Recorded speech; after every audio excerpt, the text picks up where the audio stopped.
मुख्यमंत्री देवेंद्र फडणवीस यांच्या वर्षा या निवासस्थानी गणेश दर्शन, वसईच्या आमदार ॲडव्होकेट स्नेहा दुबे पंडित उपस्थित। महाराष्ट्राचे मुख्यमंत्री माननीय देवेंद्र सरिता गंगाधरराव फडणवीस यांच्या शासकीय वर्षा या निवासस्थानी विराजमान गणपती बाप्पाचे दिनांक 3 सप्टेंबर 2025 रोजी वसईच्या आमदार ॲडव्होकेट स्नेहा दुबे पंडित यांनी भक्तिभावाने दर्शन घेतले। यावेळी मुख्यमंत्री फडणवीस यांनी गणरायाच्या चरणी महाराष्ट्रासह वसईकरांच्या सुख समृद्धी, निरोगी आरोग्य आणि उज्ज्वल भविष्याची प्रार्थना केली। विशेष म्हणजे या प्रसंगी वसईच्या आमदार ॲडव्होकेट स्नेहा दुबे पंडित यांनीही मुख्यमंत्री यांच्यासोबत उपस्थित राहून गणपती बाप्पाचे दर्शन घेतले। आमदार दुबे पंडित यांनी वसईकरांच्या वतीने गणरायाच्या चरणी संपूर्ण महाराष्ट्रासह वसई तालुक्यात सुख समृद्धी, शांतता,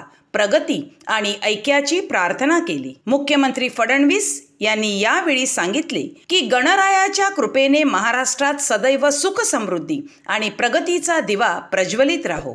गणेशोत्सवाच्या पार्श्वभूमीवर राज्यभरात सणासुदीचे वातावरण असून वर्षा निवासस्थानी दरवर्षीप्रमाणे यंदाही मोठ्या उत्साहात गणपती बाप्पाचे स्वागत करण्यात आले आहे।